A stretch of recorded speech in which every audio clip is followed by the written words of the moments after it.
Haley remembers her best friend from first grade, Kitty.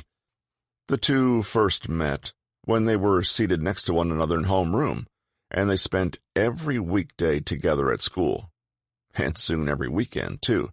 They'd talk for hours or just do homework together in silence, or walk home together from after-school activities. Haley remembers how her friend had been like a lifeline to her. She had just moved to the neighborhood, her parents had just gotten a divorce, and everything in life was upside down. Except Kitty. With her, she could talk about anything. In fact, the two became so close that they considered themselves inseparable, better than sisters, and swore they'd be best friends forever. Kitty is still in Haley's life, although they now live on opposite ends of the world. Haley is now 34, and discovering that making friends as an adult is different. Haley considers herself a kind, friendly person who makes an effort to meet new people. She doesn't understand why, years after moving to a new area, she doesn't feel like she really knows anybody. A woman she really wanted to be friends with, Alex, is the wife of someone she met in painting class. Though Haley felt like they'd made a connection, Alex just seemed to drift off, their text messages becoming strained, and nothing really took off. Haley's world, in fact, seems full of awkward meetups, promising connections that quickly fizzle, and friendships that revolve around drinks every 4 months. Soon, Haley is sick of hearing the phrases, "so busy," and "sure, let's get a coffee or something." Why was it so easy to make such a strong connection in first grade, and why is it so difficult now? Dr. Jack Schafer, former FBI agent and author of The Like Switch, has a theory that might have the answer. Schafer is a behavioral expert who first introduced the concept of the friendship formula. According to him, clicking with a person and becoming their friend is not some random bit of magic, but follows a predictable pattern.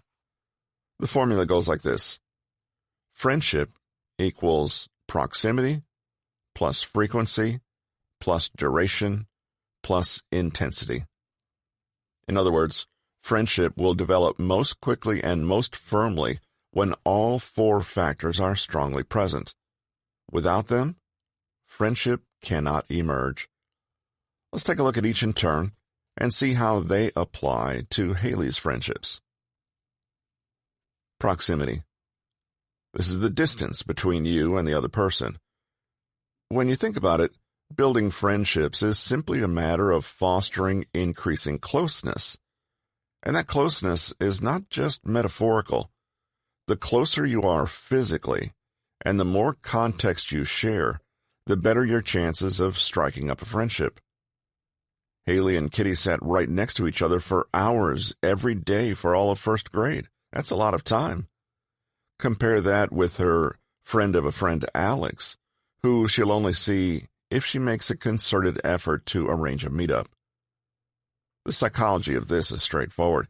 Human beings tend to like what they are already familiar with. If you're spending a lot of time with someone, they become familiar to you. Sure, constantly being in someone's space doesn't necessarily mean they will like you. Siblings all across the world can attest to this, but it does mean that you will increase your exposure to that person. And if there is a potential for friendship, all that exposure will help you make something of that potential. Alex and Haley, on the other hand, are simply not in each other's world. They each have completely separate, different lives, and to find room in that life for someone else takes an active effort, an effort that people are sadly not too ready to make. Frequency. You can probably already see how Kitty and Haley's friendship was based on greater frequency than most adult friendships are. Greater frequency means a stronger chance of a friendship developing. Even if you can't spend a lot of time with someone, it's still worth something to frequently spend time with them. Consider a long-distance marriage, where the couple spends only 1 day a month together. Now consider a different long-distance couple who only spends 12 days in a year together all at once. Which couple do you imagine has the greater chance of staying connected? Both spend the same amount of time with one another, but the latter couple has more frequent contact, and this naturally leads to a stronger sense of bonding. It comes back to repetition and familiarity. The more frequently you engage with someone, the more they feel like part of your world. There are simply a greater number of opportunities to share, to communicate, to become part of one another's experience. You might wave hello and say 1 or 2 sentences to your neighbor every single day for years, and genuinely come to think of them as a kind of friend. One day you might meet a person and have a deep and meaningful conversation with them for hours, but never see them again. The connection with this latter person is definitely deeper and more satisfying, but you probably don't consider them a friend. Duration. As we've seen, friendships can be formed in short, frequent bursts, but all the better if they have the luxury of time on their side.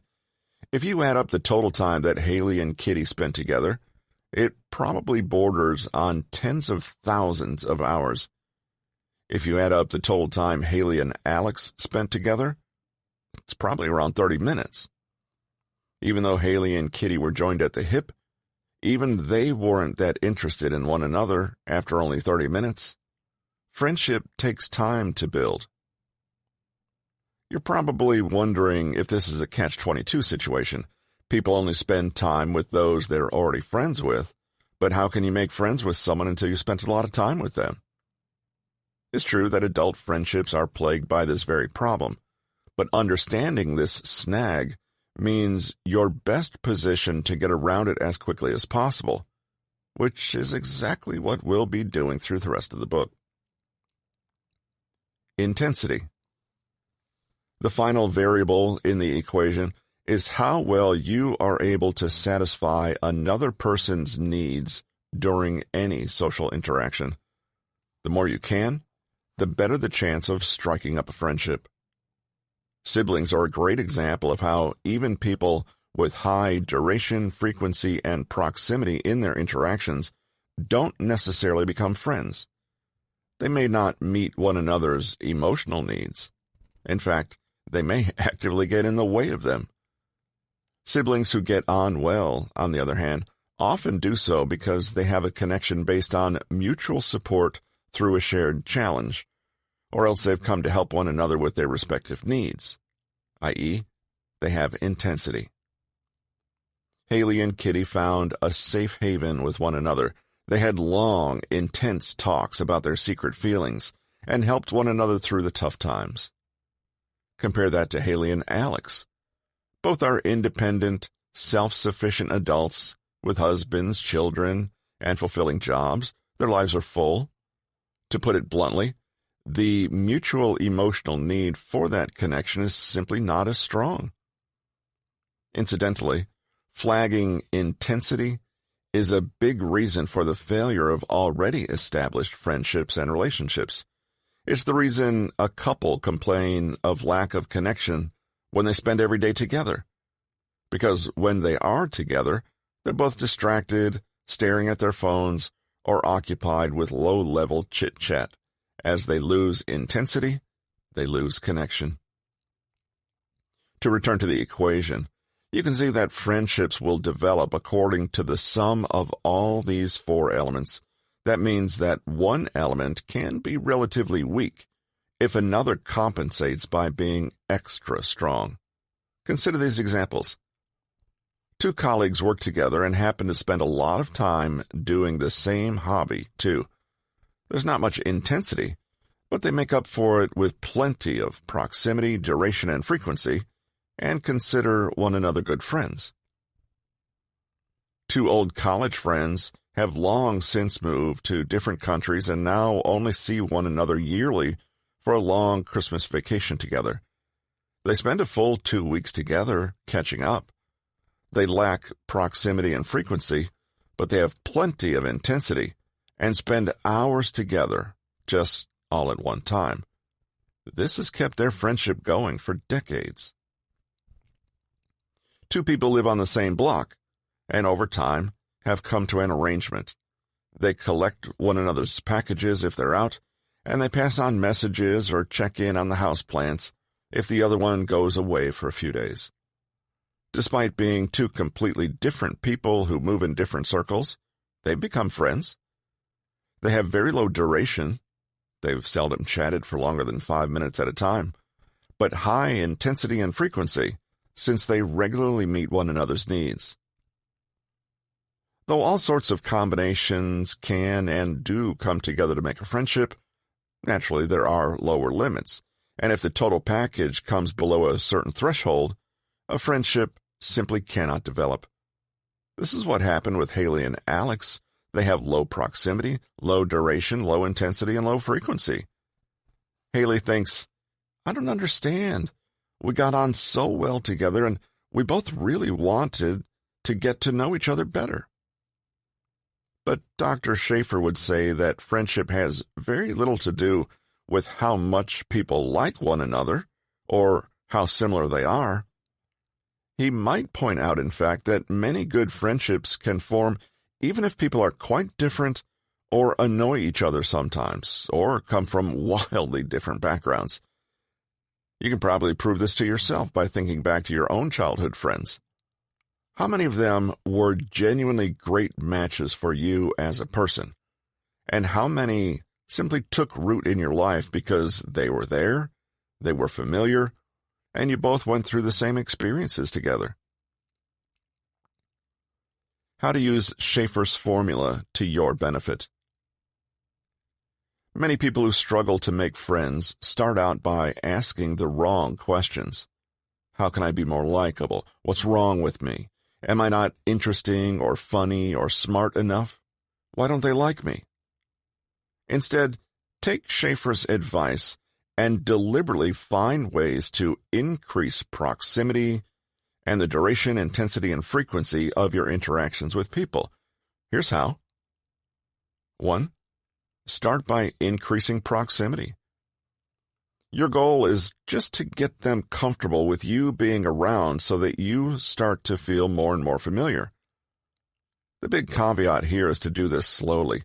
If you push yourself on people, they'll perceive you as a threat. 2. Once proximity is established, gradually increase the amount of time you spend with that person. At the same time, slowly increase frequency too. 3. Only after you've done the above can you start ramping up the intensity by talking about more in-depth things or revealing a little more about yourself. 4.